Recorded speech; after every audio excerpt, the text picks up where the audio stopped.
नमस्कार दोस्तों। आज हम चर्चा करेंगे रस के अवयव और रस के मुख्य अवयव में जो स्थायी भाव, विभाव, अनुभाव और संचारी भाव है, उसमें भी हम आज जो स्थायी भाव जो आपको संक्षिप्त टिप्पणी के रूप में पूछा जाता है उसकी हम चर्चा करेंगे। ठीक है, तो रस के देखिए 4 अवयव है: स्थायी भाव, विभाव, अनुभव और संचारी भाव।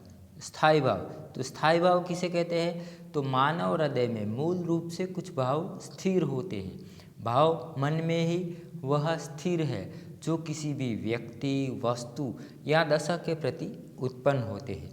इन्हीं भाव को काव्य में स्थायी भाव कहा जाता है। यह काल, देश काल, सीमा, वर्ग, वर्ण आदि सभी बातों से परे होते, यानी इनको देश काल वातावरण में बांधा जा सकता नहीं है। सभी के मन में एक समान भाव रहते हैं। यह स्थायी भाव स्थायी रूप में स्थित होते हैं। यही भाव आलंबन के दर्शन आदि से जागृत होकर उद्दीपन, अनुभव एवं संचारी भाव से पुष्ट होकर रस बन जाते हैं। तो इस प्रकार जो स्थायी भाव है, जो जिसको हम मुख्य भाव भी कहते हैं। स्थायी भाव देखिए साधारणतः 9 माने गए। प्रत्येक रस के से उसका संबंध है। जैसे स्थायी भाव और रस, तो रति में रति जो स्थायी भाव है वह किस रस में? तो श्रृंगार रस में देखने को मिलता है। फिर शौक जो स्थायी भाव है वह किस रस में? तो करुण रस में देखने को मिलता है। उसके बाद उत्साह जो वीर रस में देखने को मिलता है। उसके पश्चात क्रोध जो रौद्र रूप में देखने को मिलता है। उसके बाद जुगुप्सा या घृणा, तो जो विभत्स रस में हमको देखने को मिलता है। उसके बाद भय, तो वह स्थायी भाव जो है वह भयानक रस में देखने को मिलता है। उसके बाद हास, तो वह हास्य रस में देखने को मिलता है। उसके बाद आश्चर्य, तो वह अद्भुत रस में देखने को मिलता है। उसके बाद श्याम या निर्वेद, तो वह शांत रस में देखने को मिलता है। उसके बाद अपत्य स्नेह, तो वह वात्सल्य रस में देखने को मिलता है।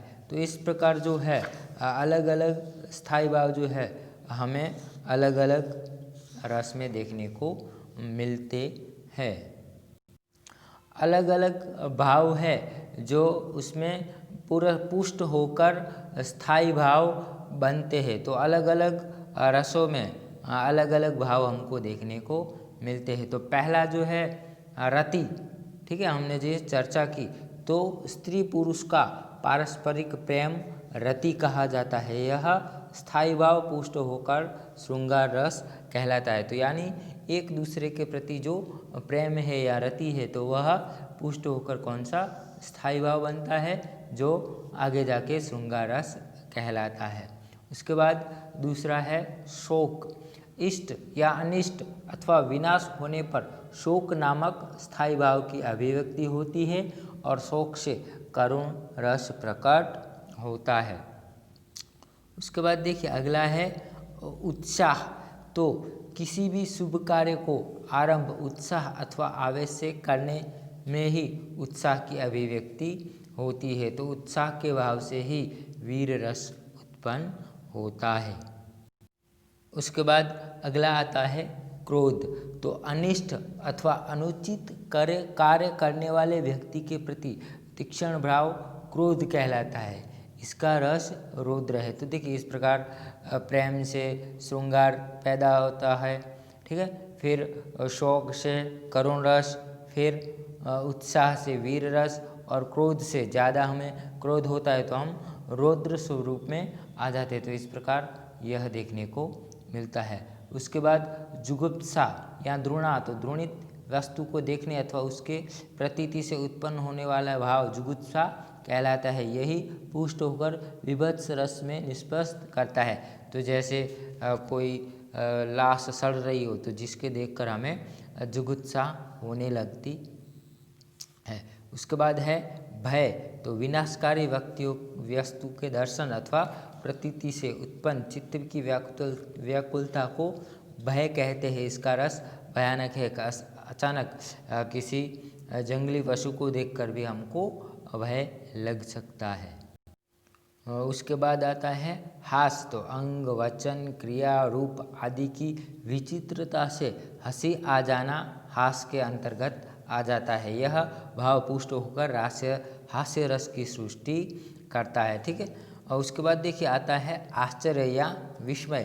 तो अलौकिक या चमकपूर्ण वस्तु के दृश्य देखने से उत्पन्न भाव विस्मय कहलाता है। इसको हम अद्भुत रस में इसकी निष्पत्ति होती है। उसके बाद निर्वेद। तो सांसारिक नश्वरता के ज्ञान से उत्पन्न होने वाला भाव सम या निषेध कहलाता है और यही भाव पुष्ट होकर शांत रस की अभिव्यक्ति करता है। उसके बाद आता है अपत्सन। किसी बच्चे, देवता, पुरुष आदि के लिए स्नेह भाव जागृत होने पर वात्सल्य रस की निष्पत्ति होती है।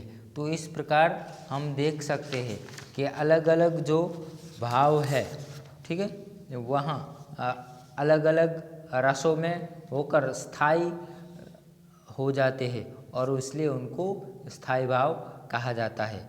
तो इस प्रकार यहाँ पर जो रस के अवयव में जो सबसे महत्वपूर्ण है कि जिसका परिवर्तन नहीं होता, उसको हम स्थायी भाव कहते हैं।